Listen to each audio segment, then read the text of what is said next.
start by saying, let my Facebook go off There we go. and load. That's how I started.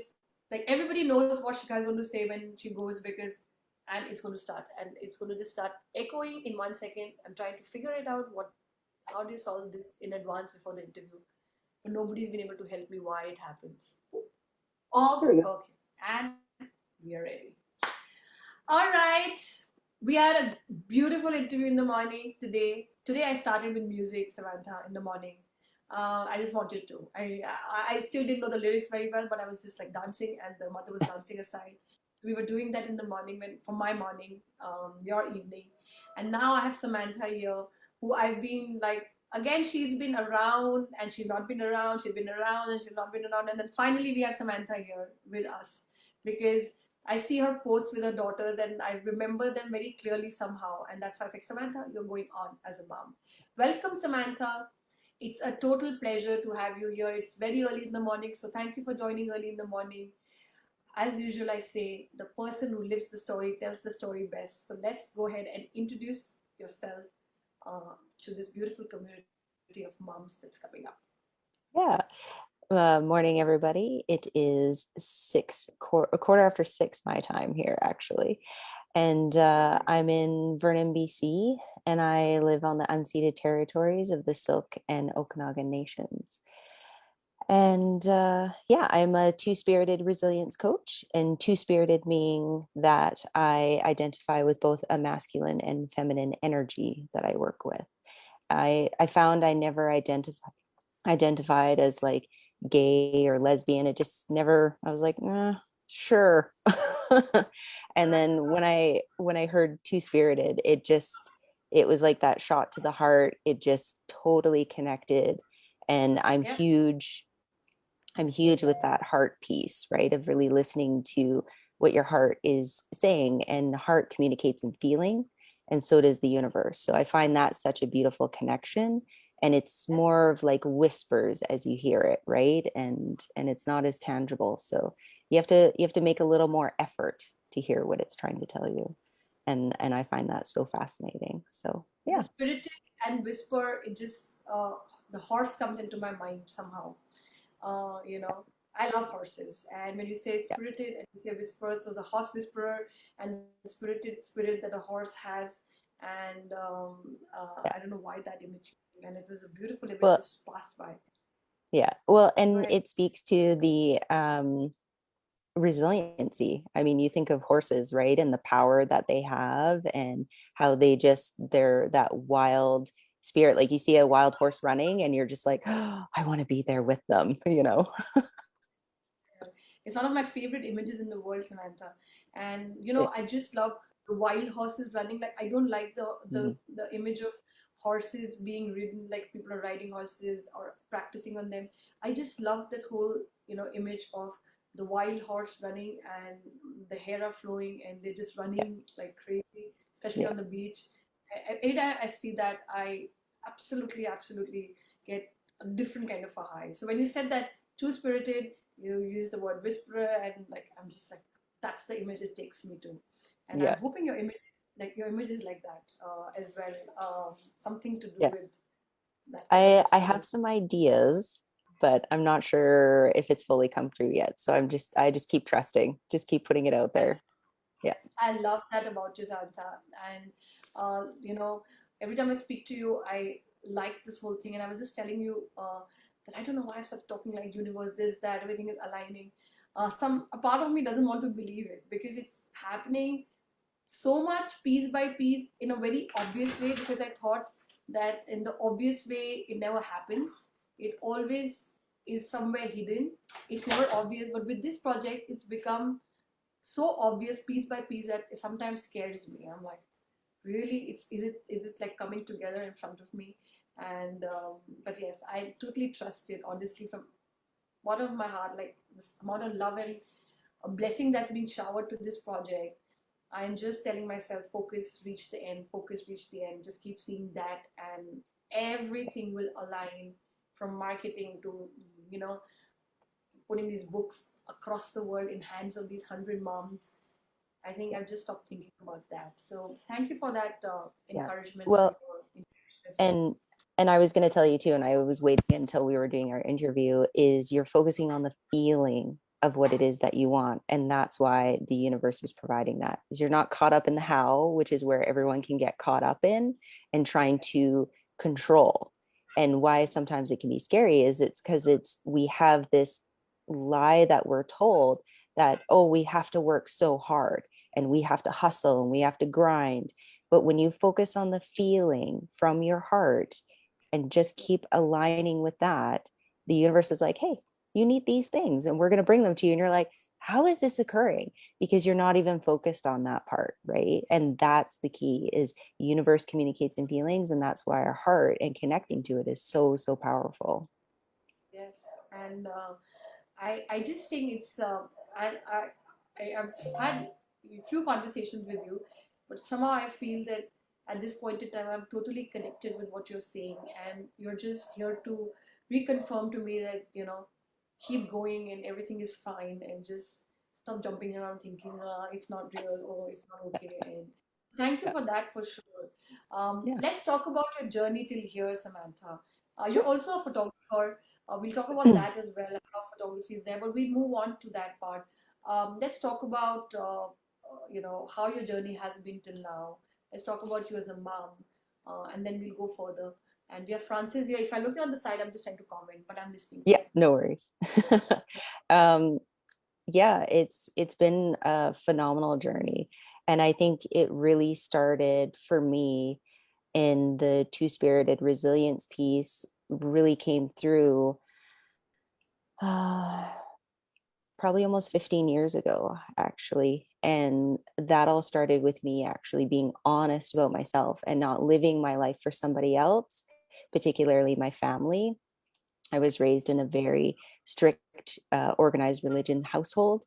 And to be two spirited or to come out as being gay was just not even remotely okay. And so it was very interesting to go through this period of,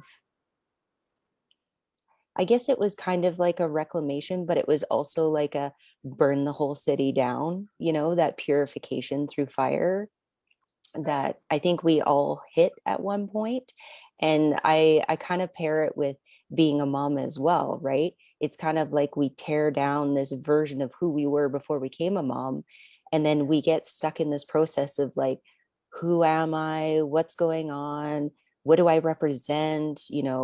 Um, take the mom title away, and then we go, and freak out a little bit. And then it's kind of like we face this journey as a mom of like, you need to remember who you were before you became a right, mom and who you are as a mom, and put them together as all those skills in the pieces together. Because being a mom, I always think of as like you are the most strategic, resourceful person, and you would make MacGyver look like an idiot. Like we are just phenomenal at our problem solving and making things occur that you're just like, how does she do it? I mean, all of us sit here and listening to these moms, and there's minds are exploding like, how does she do it? And I think why I love resiliency is that you are transforming what you view through a scarcity lens, or I've lost something, and you actually turn the whole way that you hold it, shift that context to be, wow, this is what I've gained. These are my gems. These are the greatest treasures that I've ever been given. And it's just appreciating those through gratitude, so that you shift from this scarcity to this abundancy in any way, shape, or form that you can just look at anything with, right? And it really bothers me when people sometimes that have kids and sometimes that don't, where they speak to this, well, before I was a parent I used to dot dot dot, and they look at how becoming a parent has taken something away. But for me, right. it's like, I feel like it's this other beautiful lens that we get to look through to remember this, just so many pieces about life. And I mean, how incredible is it when you look at the same thing, and then you walk with your child and they look at it and they go, wow, mom, isn't this just beautiful? Look how beautiful the sky is. And you just stop and you go, oh, yeah, yeah, no, you're right. That is beautiful. And you just get to look at things through this lens of innocence. And I think when we go through our challenges, when we go through these things, we forget and we lose that innocence. And so it's resiliency through loss of how to transform that loss as it's not a loss. It's actually some huge gains that you can have, right? But it's up to you. You have that choice. And I think that's where that whole freedom of choice piece actually comes from, is we have the free will and the free choice to decide how we are going to view and look at things. And I think that's just so beautiful. You're just taking all the words out of my mouth, Samantha. I was just about to say, it's so beautiful, and you just took it out. And before that, all you spoke about, I think you're the first mom. I've been speaking about it, saying that we find ourselves saying that before I became a mom, dot, dot, dot, a lot.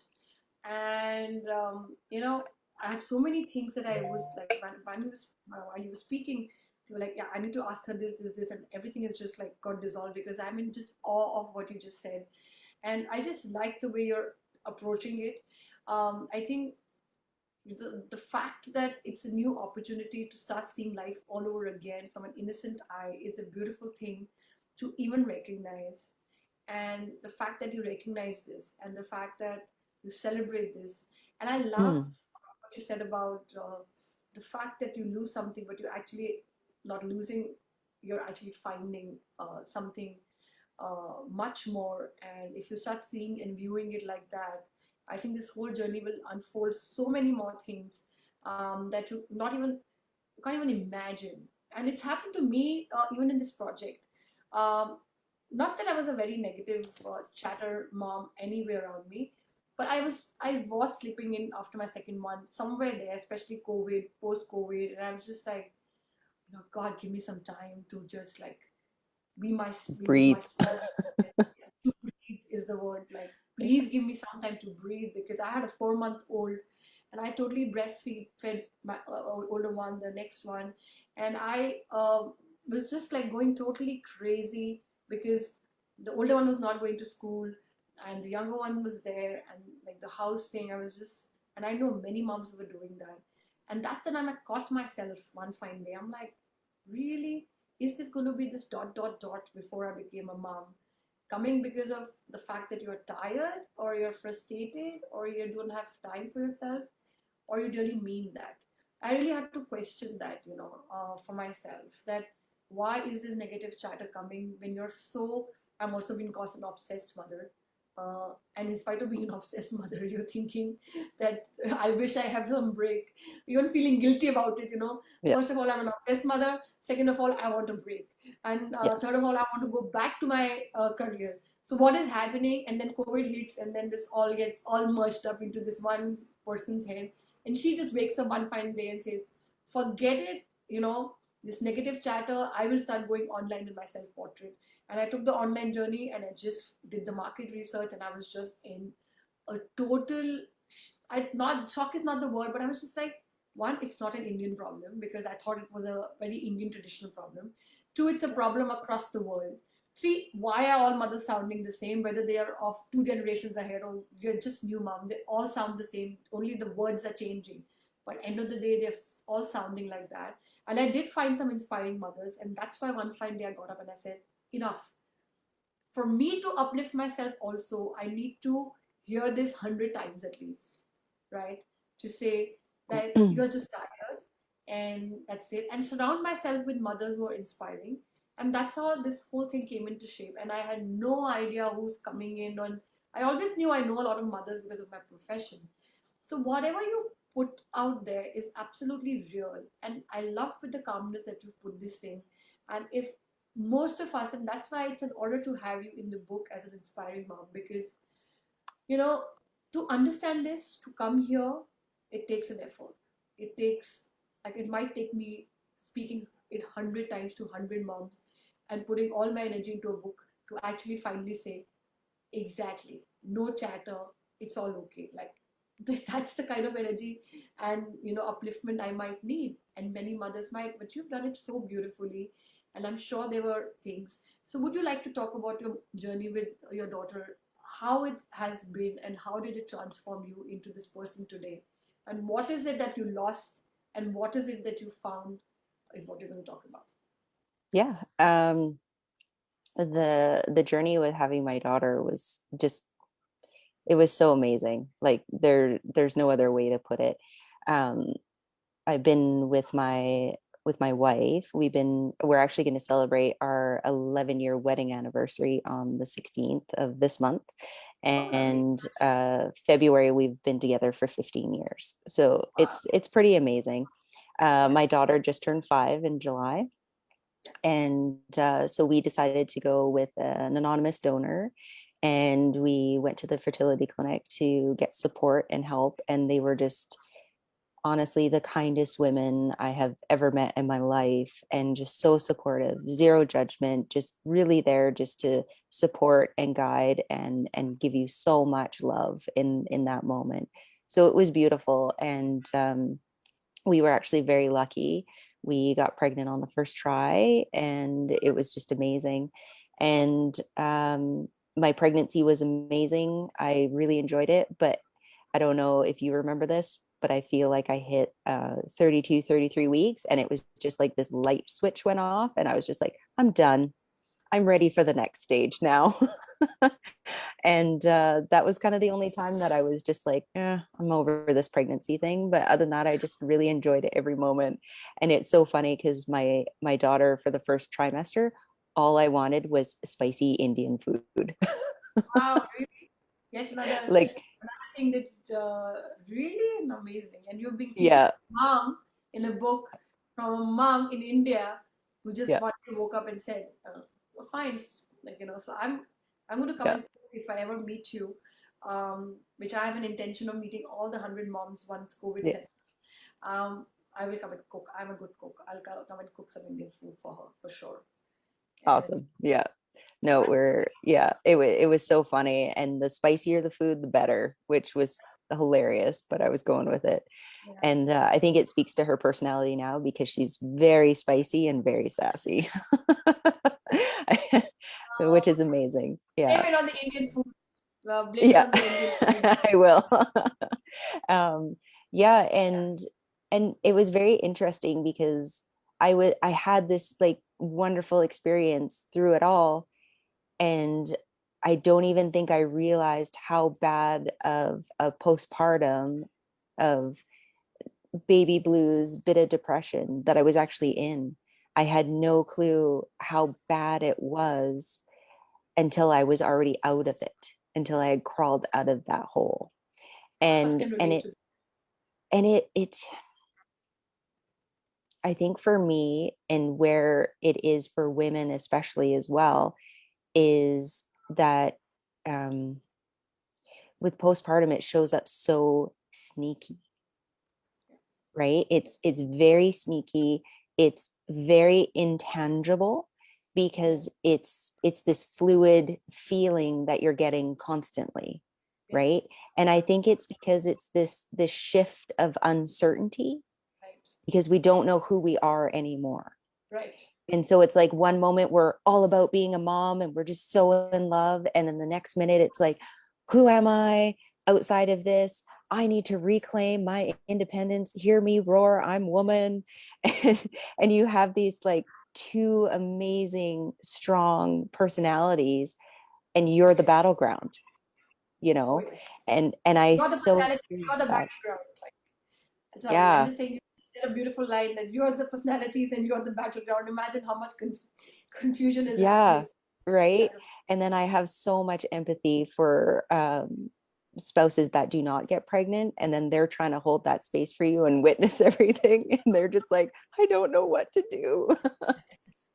I think all of us can relate to that. All moms can relate to what you're saying, and you said it Yeah, so beautifully.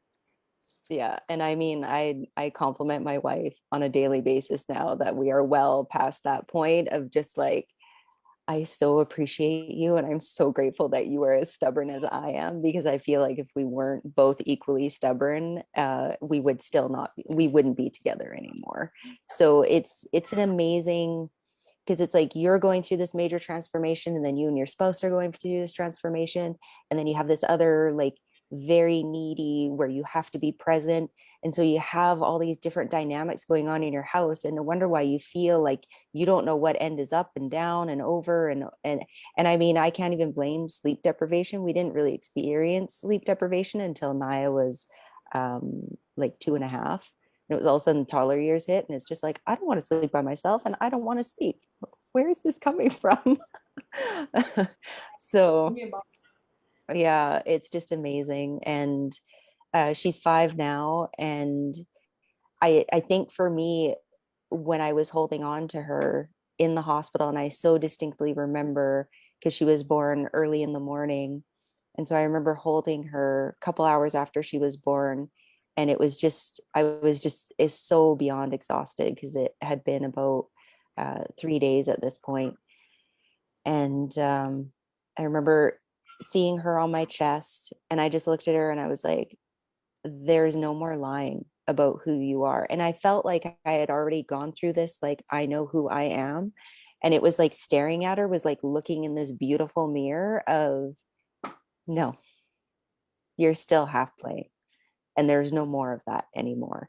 And I think that's what people go through when they become a mom. And then, other people that have known them before that have not experienced that transformation are just like, who are you? Like, why are you doing this, or why are you doing that? And you're just like, because this is actually who I am, and I'm done hiding, and I'm done explaining, and I'm not going to excuse it anymore, and I'm not going to downplay myself anymore. I'm done diluting. Like, you're going to get the full concentrate now. And if you can't handle it, there's the door. Like, you just have this like zero tolerance for anything that is not honest, because you want to have this honesty with your child, because the love that you get from them is so pure and honest. Like, I wrote a poem in my book actually, and it's called The Purest Love, because I don't think there is anything else that you experience that even comes close to that, right? And yeah, it was just like, just get to this space of, no, I have to be accountable to myself, and I have to hold that line to be a better example for him, for her. you know it's pretty You know, amazing. amazing that you just said that. I didn't know that you write poetry, but I was about to say, ask you because I've headed a poetry movement for 12 years in India, and I absolutely could see you're a poet. I like however you are going into, you're definitely a writer. I didn't know that when we had a conversation, and I'm so glad that you said that you're a poet because you are. And I've met many, many poets over 12 years by heading that movement and of all languages. And I could just see a poet talking right now. And that's why this is so Oh, special because that's why you understand what I'm doing. That the hard part is, especially when you're a poet, two, you're totally connected to your heart. You're going to be an awesome coach, Samantha. I can thank you. assure you because your heart is so full of love. And now that you've got this clarity, now that you've worked on yourself, now that you've reached here, you've come in with total understanding and honesty. And it's hats off to you that you've reached that path because it takes a lot of effort and courage to reach where you've reached. So totally, Yeah, I celebrate you in this book for that you had the courage to come till here and to keep. And I now understand the whole thing about you talking about what you lose and what you gain and the loss that happens. And it's just beautiful. Um, so this whole journey of whatever, like you're a photographer as well, and you know, well, i i uh, used to i used to do photography. I do it more for fun now, but once you're a my poet, you're a poet my for life.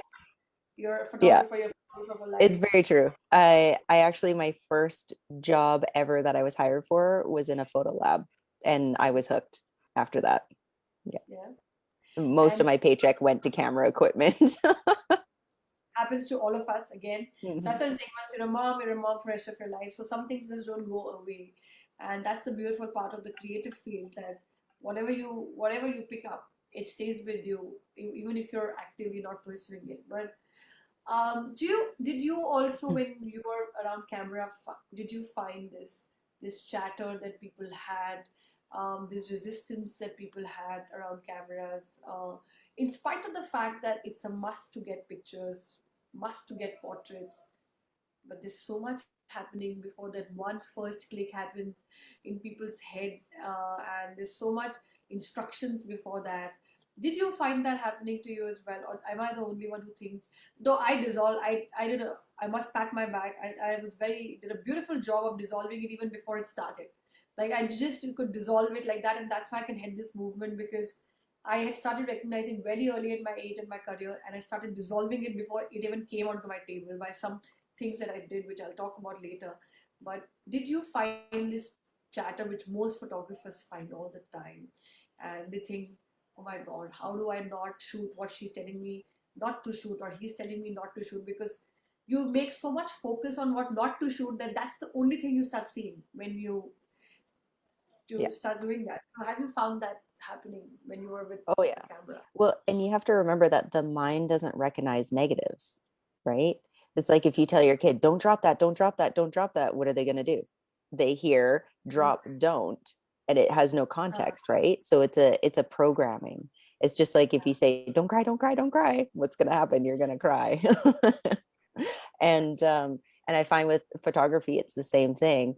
It's the don't shoot from this angle, don't shoot from that angle, and what are you going to do? You're going to shoot from those angles, because again, it's you're being told what to look for, just it doesn't recognize negatives. So um and I think, you, sorry, yeah. go ahead.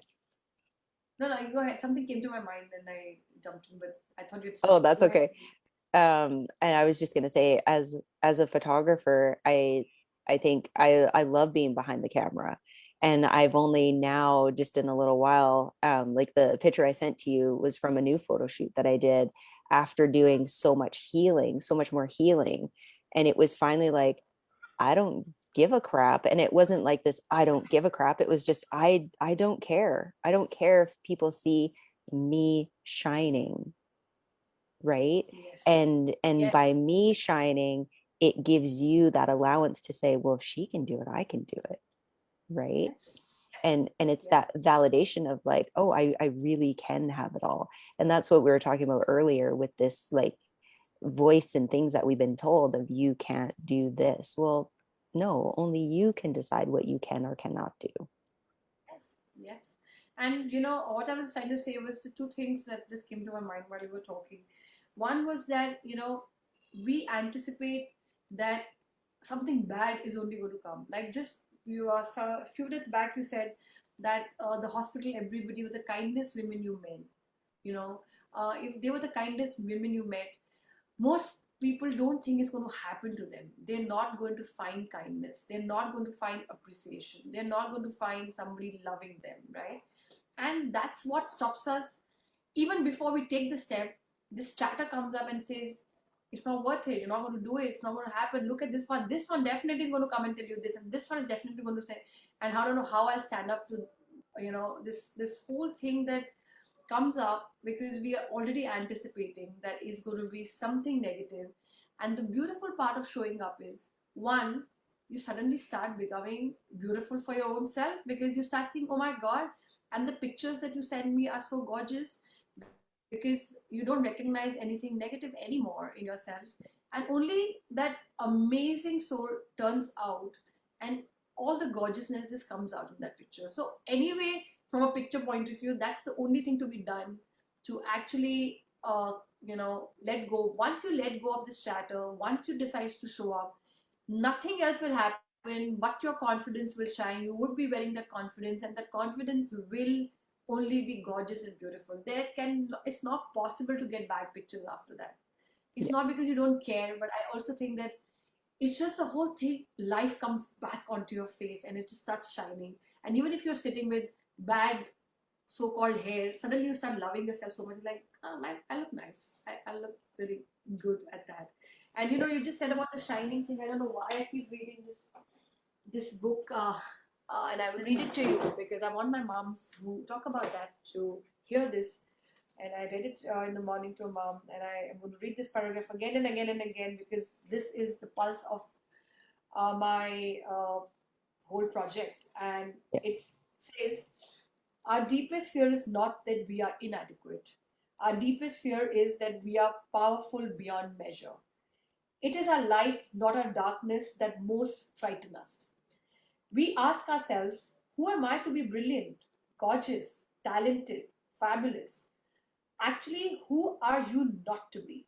You are a child of God. Your playing small does not serve the world. There's nothing enlightened about shrinking so that other people won't feel insecure around you. We are all meant to shine as children do. We were born to make manifest the glory of God that is within us. It's not just in some of us, it's in everyone. And as we let our own light shine, we unconsciously give other people permission to do the same. As we are liberated from our own fear, our presence automatically liberates others.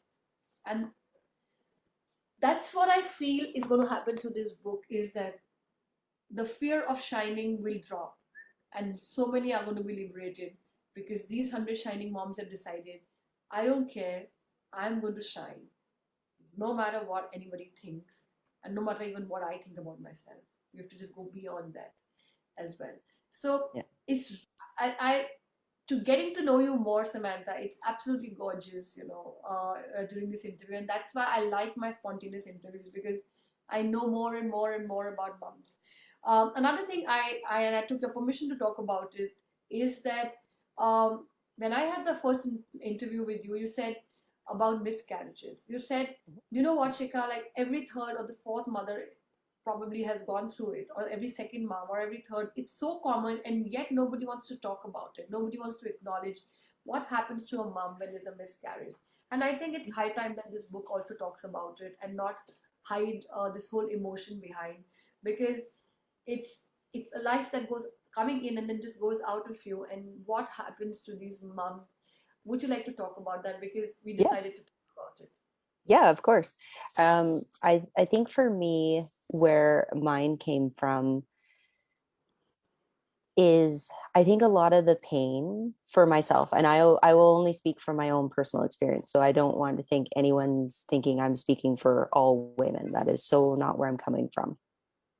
My personal experience with it was, I was grieving not just the loss of that spirit, I was grieving the life I was envisioning with that spirit. So it was kind of like this thing that was just so unfulfilled. And for me, I've been on this journey of being a reformed perfectionist.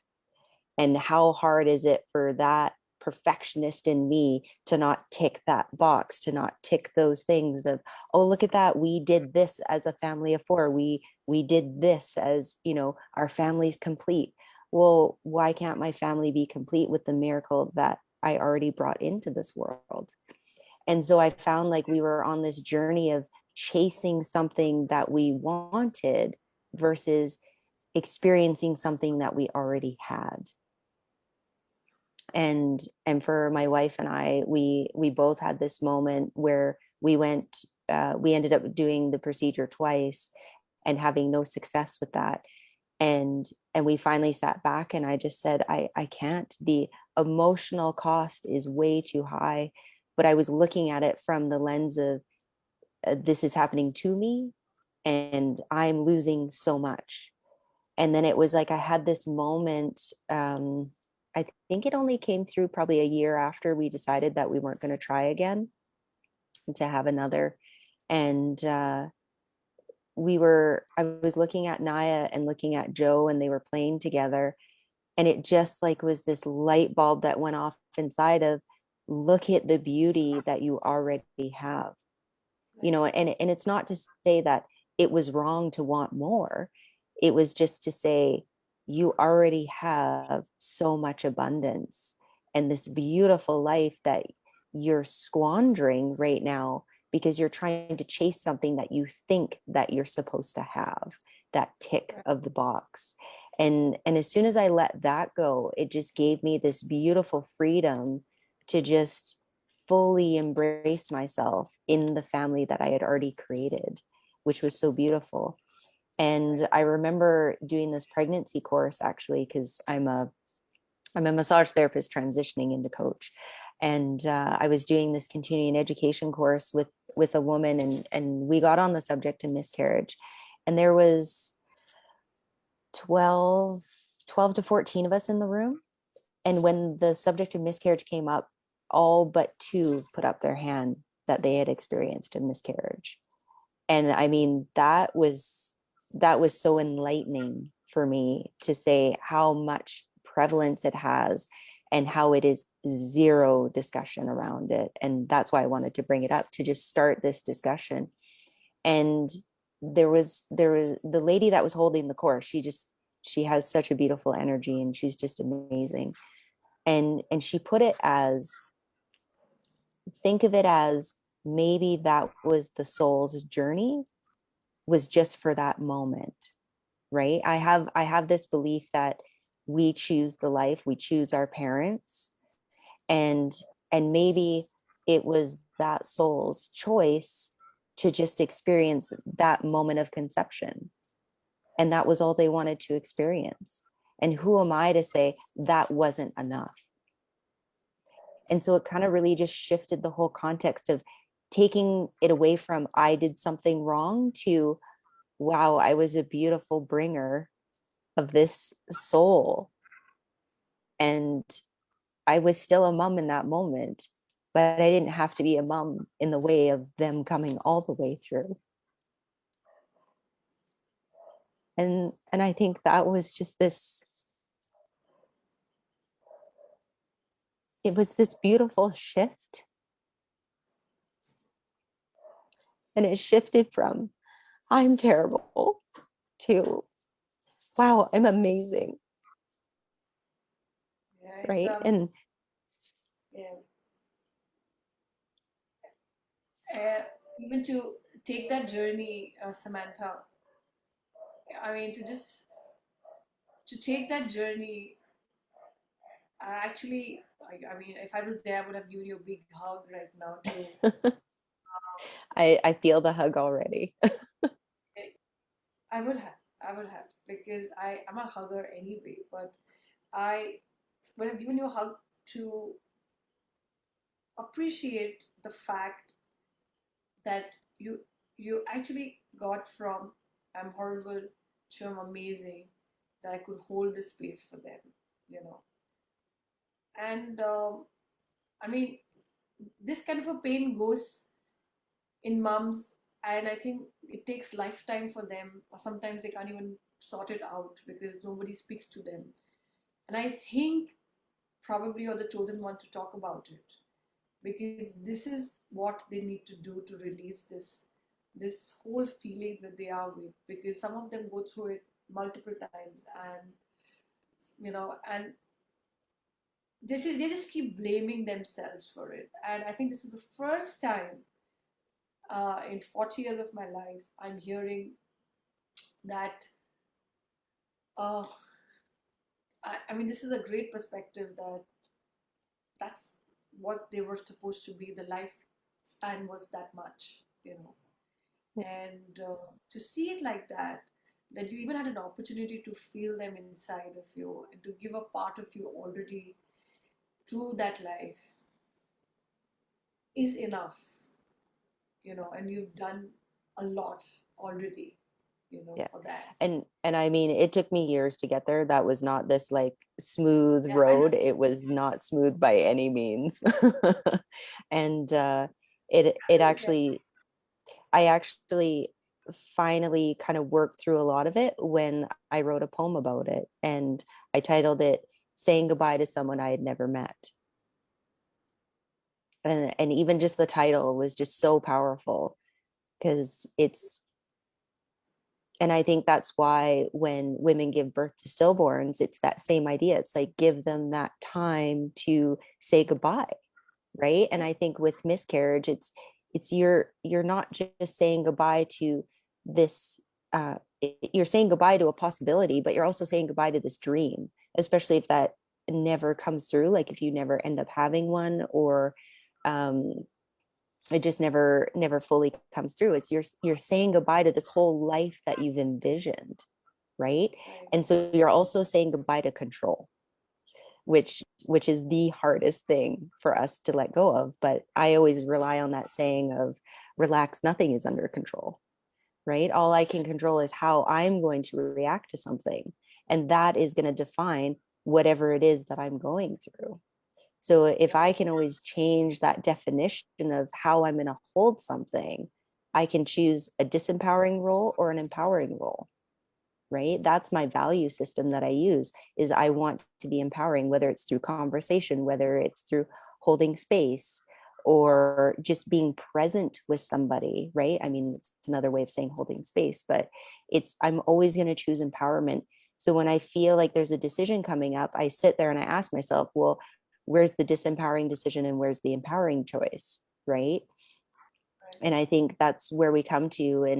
And you know, you were talking about it earlier before we went live, I think, of how much fear there is right now.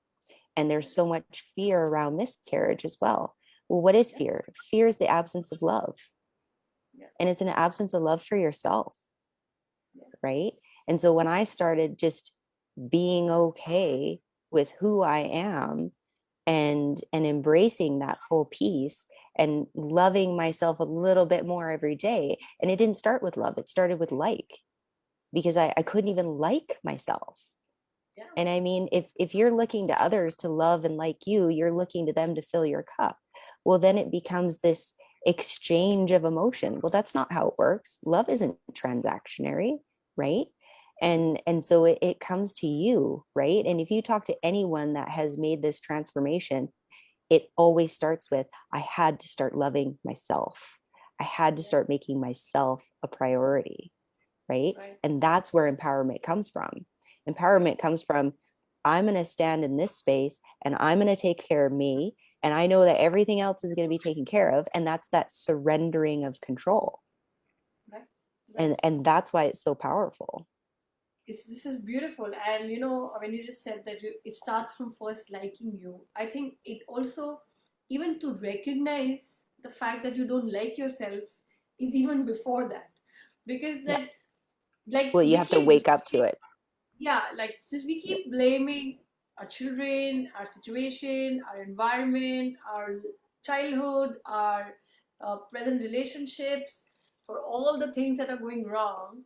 But I think to even recognize that, one, I don't like myself, and that's why this camera is so powerful. Because when you say don't take my picture, or you say should I put my picture, and you just scan the whole picture, I think that very moment you need to recognize to say, I don't like myself. What I'm seeing is I don't, because what I'm seeing there, I just don't like that about myself. You know, even to acknowledge that, even to say that. I mean, it takes a lot of courage to even reach there. Love comes much later, of course, but even to Oh, say that, am I a problem really, or is my situation the problem? Is me the yeah. problem really, and is it in my hands?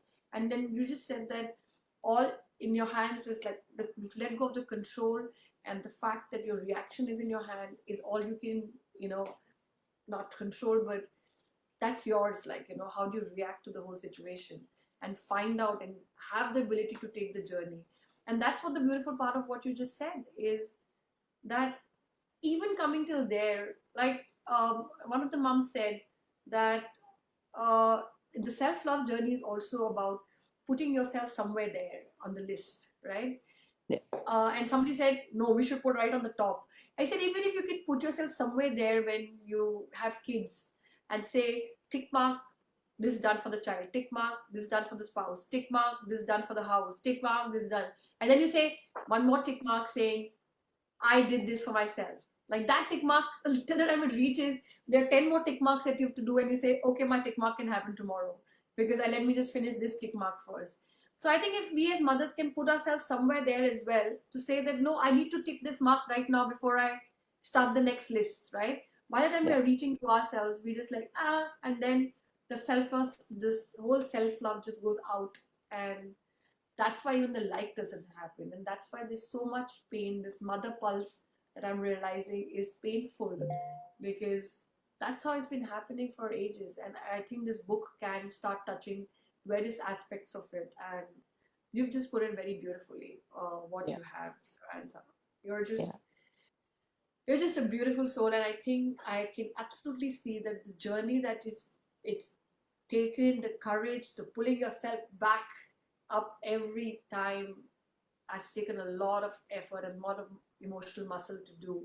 And I absolutely celebrate you for that. You're absolutely amazing and an inspiration. And definitely, very happy to have you in this book for that. And I'm sure a lot of mothers in this book will also learn a lot of stuff from you. Would you like to talk about something before we go on to talking about your dream, Samantha?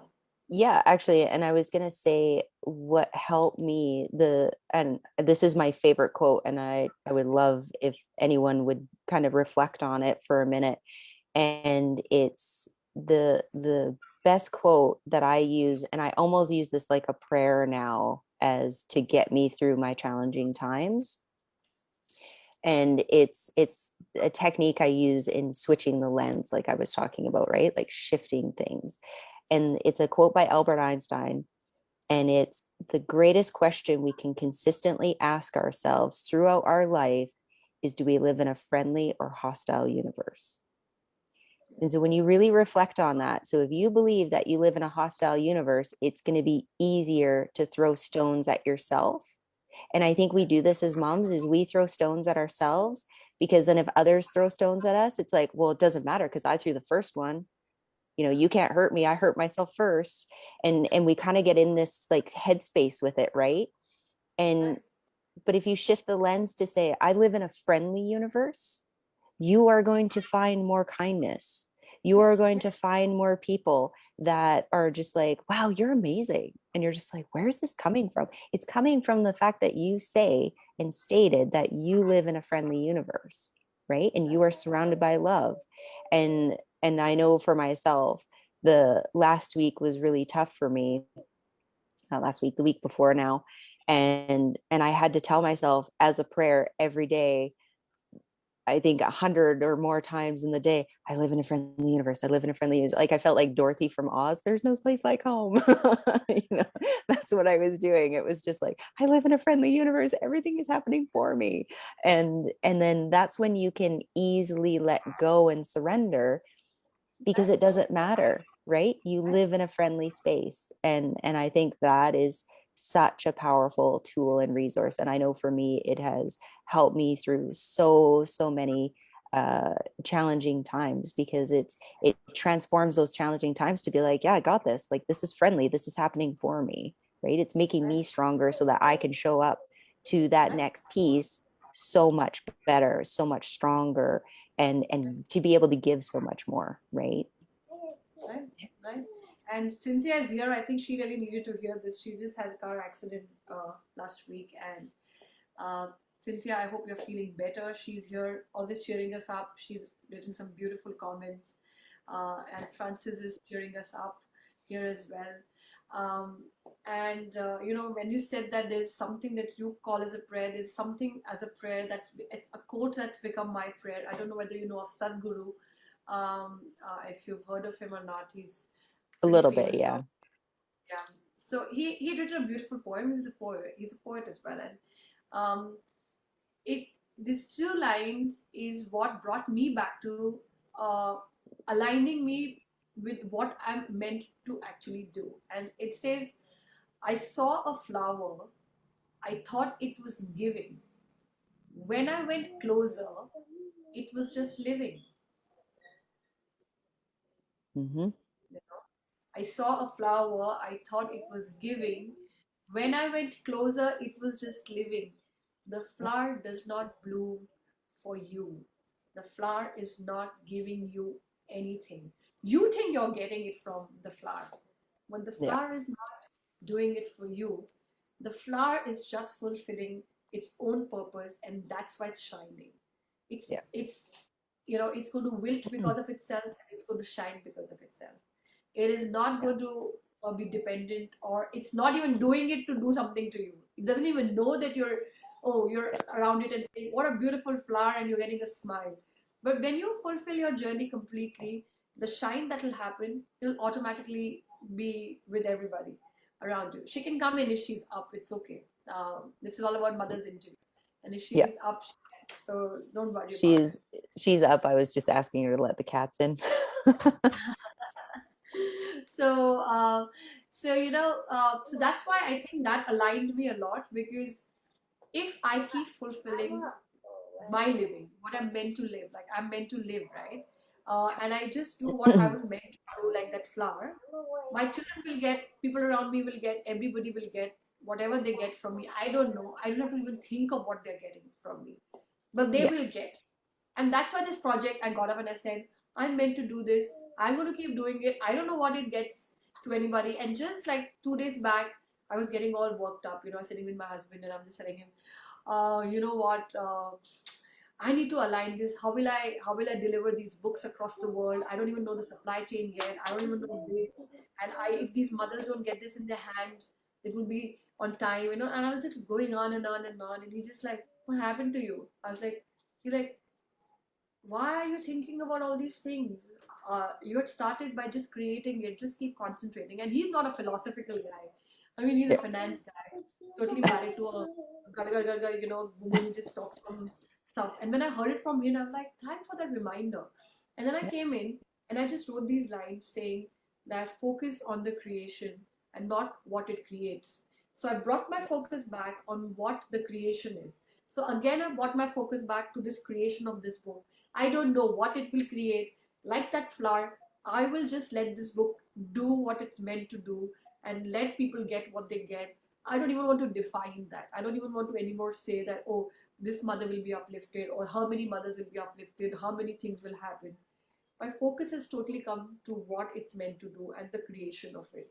And I think we focus on that. The minute we do that, it will happen, because like it can't be concealed, right? You can't conceal a shine. yeah, So I think that's the part we started with, that the how part. I think, how will it happen? How will we raise our children well? How will they become disciplined? How will we just get stuck into it and we just keep getting more frustrated. If we just uh, focus on, we are meant to do with our heart, and she's here, and I think it'll yeah, all fall. So beautiful that you actually shared that yeah. for Cynthia, saying this is so powerful, and yeah, How she is. She's gone through an accident, with the car accident, and she's still recovering from it. yeah. So a lot of love for you, Well, Cynthia, and yes, go ahead. So yeah. Samantha. Oh, I was just gonna say, when you shared the poem, I heard something a little different, and the message is the same. And um it's, if you so when people get caught up on purpose, like, what is my purpose, why am I here, and then they just get caught on this treadmill of trying to figure things out. And the best story I've heard for it is, if you were to ask a honeybee what its purpose is, right, it would say, I don't know, I'm a bee, make honey, right? Yeah, But we know what the bee does, right? Without bees, we wouldn't have anything. Life would cease to exist, right? That's how important they are. So they're a huge part of the ecosystem, and there's all these big picture things that we have that perspective, right? But a honeybee is just, I'm here to make honey. So nice. if the honeybee went on this search of, like, well, what is my purpose, and went to a mountaintop and then just meditated, well, would it be living its purpose? No. And So they're unbelievable that you're saying these things, because whatever you're saying from a poetry, everything is so aligned with me. You know that I'm very emotional about bees. I'm very, very emotional about bees. Anything. I think that's my. If you ask me what is the most favorite creature in this whole world, I say bees. And when I see people just breaking down their, like, so I'm a vegan, and specifically also because of the honeybees, I do not like to consume honey, because I just love watching them, like that spirited horse, how they create this, how much hard work they're doing. And yes, I am absolutely, I know that what the importance of a bee is, and I've taught this to my son as well. And you know, uh, this whole thing that you talked about purpose, I think we should just need to align ourselves to that. yeah, And we no matter, just have to show up. yeah, and it could be this book, it could be showing up as a mom, it could be just showing up as anybody. If we just align ourselves, then let's do the work. If the work is done, everything will fall in place. Right? just focus on what you're meant to do and Yeah. forget about when, how much. And I think it's very crazy that all the time you're chasing with all the hows and how will it happen, nothing happens. And the Yes. minute you drop that and you just align yourself with saying, forget it, I'm tired of chasing, doesn't happen, doesn't happen. And that's how I like, forget it. I'm done with this online learning. I'm done with trying to create a course. I'm done with trying to chase all these formulas of doing social media and pivoting myself as a photographer. I'm like, I'm done. I'm just going and making a book. And then Yeah. suddenly, so much has got aligned, so much love has got showered, so much learning has already happened in the last 37 interviews that I never even anticipated. And I don't even know what's going to happen by the time the 100th mom is done and this book is out. And it's actually in people's this thing. And it's amazing that every time I'm saying this problem and I let go of it, I let it'll all come in place. And suddenly somebody is associated with this, reaches out to me Yep. automatically. It's just happening. Yep. So it's easy to say, forget about the how, but I'm telling you, when the minute you leave that, everything actually falls in place. And it was so easy. And Yeah. And you're ease isn't to speak to that it's like there's still a complexity to it, right? But it's you're not focused on how that complexity is coming together. You just, again, like we were talking in the beginning, right? You focus on the feeling that you're wanting to create. And I've heard this saying of what you want wants you just as much. right. But it's because we put all these obstacles in the way and then it will never come through. So if we continue to focus on just the feeling and let go of how, right? Because how is how we mess things up. Right? That's not our job. That's That's universe's difficult, job. I'm telling you. I keep like, from somebody like me who's making these big claims, I'm like, I wish I would have said 200 days and not 100 days. I don't know why I said 100 days. And I'm like, forget it, come back. So it's a Yes. lot of, because now, I just said, are you sure? Like, I'm trying to come out of this so-called super cool feeling that I always get when I do interviews. And I sometimes like slip out by mistake. And I'm like, are you crazy? It's a big job to be done. How will you do it? Will it really Yeah. happen? And then my pillars and everybody see this panic messages. I think the book is not coming out. I think it's not happening. And then I'm like, forget it, come back. And then I bring myself. So Mm-hmm. I think it's a big task. And when you start the journey also, I'm on this journey. Like, it's just a journey unfolding for me as much as it's unfolding for everybody. I don't Yeah. know what the answers are. I don't know how much and what is stored in future. It's just unfolding for me as much as it is for all the mothers and all the audience that is watching it, because I'm not coming from somebody who's done 100 books. I've met a lot of moms. I've done my journeys. I've done my healing. I've done my work. Yes, all that has been done, but I've never done this. But I'm having the courage to come up every day and just do the work and shut this camera and then, like, who's my next mom? And then I have, like, going through my instincts. I'm like, okay, this is the next mom. Let me go talk to her. So I think it takes a lot of work, and I'm absolutely proud of the fact that you've done a lot of work because of how I see you today. Even if it keeps slipping us back, if we can bring ourselves back to knowing all the stuff that we spoke about today, Samantha, it's going to make this world a better place and an easier place to live in rather than Yeah. you know with this chatter and everything. So let's talk about your dream. What's your dream, if I ask you? Because this book is called 100 Self Portraits, 100 Dreams. What's your dream? Oh, it's so big. And I don't have a deadline or like a goal. It's, again, I focus on the feeling of what I want to create. And for me, my dream is for more and more to have a cascading effect of I live in a friendly universe. And for me, it's a lot about tapping into that resiliency, realizing that everything that comes to you in life is happening for you. Yeah. This is what you've chosen to have. And this is, and those things that come along is that guidance to remember, right? So when we're drifting off course from why we wanted to be here, those are those feedbacks to go, yeah, like you forgot, hey, here's the tap on the shoulder, here's the hit up the side of the head, here's the skillet. You know, like it's all geared towards us to remember why we Yeah. came here. And I firmly believe that we have medicine inside of us that is there to give. And when you give that medicine, then it inspires other people to remember their gifts, their medicine that they came here with, to then give. And then it creates this beautiful cascadance of positivity, of gratitude, of abundancy, and that remembrance that we are incredible warrior goddesses.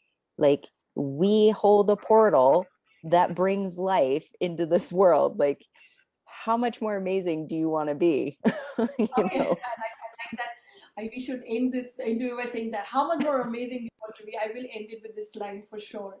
Yeah. But two, three things again, and why you're speaking straight to my heart. Absolutely today is one. I live in a place called. I've just moved to the city, and my place is called Cascade. And when you kept on using this word cascading, I'm like, how much alignment is she going to have with what's happening around me? Right? And I never thought of that word. Like I'm staying in my place, which is this mine villas are called Cascade, right? And you kept on using. I'm like, I never thought about the word cascade. Now I'm going to think about it because she's talking about it. And the Yeah. fact that you said that the medicine is within us, I anyway feel that health wise, but I also feel like you said the word medicine, I use the word teacher because I think there's a teacher placed within us for all the answers, and we do not need to, keep relying on the fact that somebody else from outside. Once the work is done, once we've done the inner healing, we actually place a teacher, and if we just keep following that, we will find more clues, we will find more things that will align us with what we are meant to do. And that itself, reaching, is an amazing work done, that teacher that can speak to you and that can guide you, which is sitting within. And you just use the word medicine, and I absolutely believe that teacher is sitting right here. We just have to follow that instinct of ours, and it Yeah. will happen. Your dream will come true. And I'm already Yeah. saying this. Like I meet a lot of mothers and I say this, but Samantha, you're going a long, long way. Like look at the chats here, and what they're saying. You're really going a long way, and I'm Thank you. absolutely, absolutely happy that we met. And it's a crazy thing that all these things were placed. Like we met briefly for 2 minutes. I Yeah, think we were in a breakout room for 10 minutes. 10 minutes, like we hardly spoke individually for 2 3 minutes, four Yeah. minutes, where Yeah. we were talking about some language, course, Yeah. and I think we didn't even speak about it today. I don't know what we spoke about today. It's totally different from the language course that you were talking about that you wanted to do, and I was talking about a iPhone photography or a self-portrait work. I don't. We both Yeah. are absolutely at two different spaces in this journey of knowing each other in 4 5 months that we've taken, and everything just happens. I think it's only when you start seeing back, I'm like, this was placed, this was placed, this was all placed, and then one fine day I see you actually painting a ladder, and my mind said, okay, Samantha is the one I need to reach Yeah. out to for this project, and here we are with a beautiful story. You will definitely encourage so many more mothers to show up, and welcome to this book, Samantha. It's a total Thank you. pleasure to It's have it's you here. amazing to be a part of it. Yeah.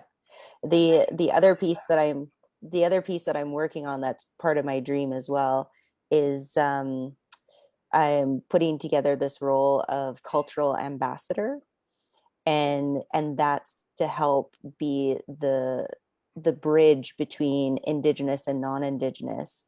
So it's bringing forth that compassion, that love, and to again to dispel the fear, because again, what is fear? It's the absence of love. And so it's really bringing that forward so that each side can move forward to healing, empowering conversations versus this mudslinging and fear that can occur. And so I'm actually starting the project at the massage school where I work, and then I'm hoping it's just going to again cascade and build out from there. And it's just about bringing forth empowering conversations. And the question that I use with it is, how do we shift from fear to curiosity? Because curiosity is actually the opposite of fear, right? Absolutely. And yeah, Absolutely. Yeah. And even for myself, when I feel like nervous in that, I'm like, oh, isn't that interesting? I wonder why I'm experiencing that. And I turn it into curiosity immediately. And it's amazing how it just like shifts things. Tidbits. Yeah. Awesome. Yeah. Mine just came 2 times, and I just like, go away, go away, go away. We're not done. Like they came 2 times. Hi, good morning. This is And Naya. this is You so wave? beautiful. Yes, I had another mom who was through and through and through with little hands going all across her face while she was doing the interview. And I was just like, it's okay. And I love her because she's okay with those hands coming up, and I was Yeah. okay with those hands all around her. And then there was a beautiful moment there, Samantha. And that's the time I actually got the pulse of my project. And she was my second mom. And then she's like, Yeah. I need to go pee. And she's like, hold on. And she just takes her laptop. She's like, yeah, I'm coming with you. And she had a 3-year-old. And she goes to Yeah. the loo and she places the laptop while she's giving the interview. I don't know how she managed to do so much focus. I was like, and I was trying, I keep telling you, I try to be very straight faced. And I was like, so cute. I wanted to just say that. But she did that while all the sounds are coming from behind. And I'm just like, Tamsin, only you could do this. You could Yeah. focus and say what you're saying to inspire, but at the same time showing what you need to do, Yeah. And we welcome her as well into this interview. And Warrior goddesses. oh Never yes, forget that. oh Yeah. yes, oh yes. Thank you so much for giving such a beautiful interview. It was a beautiful interview, and you spoke right with alignment of what this is. If now I've reached here, I don't know what all I have to reach. I'm only on the 37th mom. I don't know. Every interview is just making it better and better and better and more aligned. So, Yeah. absolutely grateful for that, for everything, and thank you and welcome to this book. I am going to hold you to my pillars now. One of them will be your pillars, who's going to help you reach out to your finish line. And I'm actually just going to take their names because I promised them that I'm so grateful that they're giving this effort. It's Debbie, it's Francis, it's Kirtana, Kavita, and I keep missing, and Melanie. Melanie is another yeah, super person, and all of Yeah. them have been helping us trying to get the moms to reach the finish line with their stories and their pictures. And thank you to them. And very soon you're going to be handed over to one of them, and you'll get to meet your group, which would be amazing to meet as well. Thank you so much, and I'm really looking forward to your page in the book to Yeah. inspire so. I'm totally emotional, so I shall go off the Facebook and you stick around. Thank you, everyone. Francis, Vilma, I love from fear to curiosity. Even I love that, Vilma. That was a good one. She doesn't know that she's a great poet yet. She has to write many more books. So let's go off. You can, oh. No, I didn't go off. Oh, You can I say. was gonna say, if you want to check out the poetry book that I did, it's actually available on Amazon and it's called Heart Stories, A Journey of Self.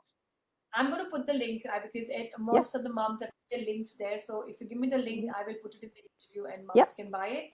And anyway, the book will have a directory of where and what these moms are doing and where you can buy them. So we will put it there as Yeah. well.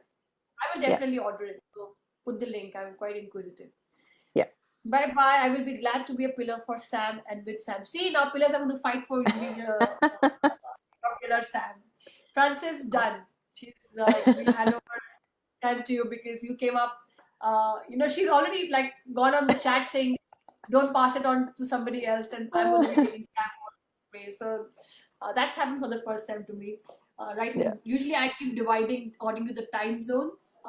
Indian moms to Indian pillars, Yeah. so that it's easy to talk. But Frances has decided that she's going to be. Well, my grandma's name is Francis, so that just Are fits. you going to kill me today? Are you going to kill me, Samantha, today with all these things that you've been saying? And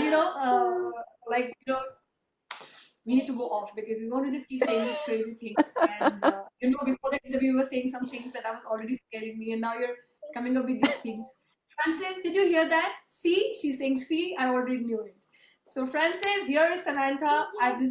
For the first time publicly, I'm handing over one mom to a pillar, and this is funny. Great, see you guys. Love you. and I shall see you soon. Bye bye.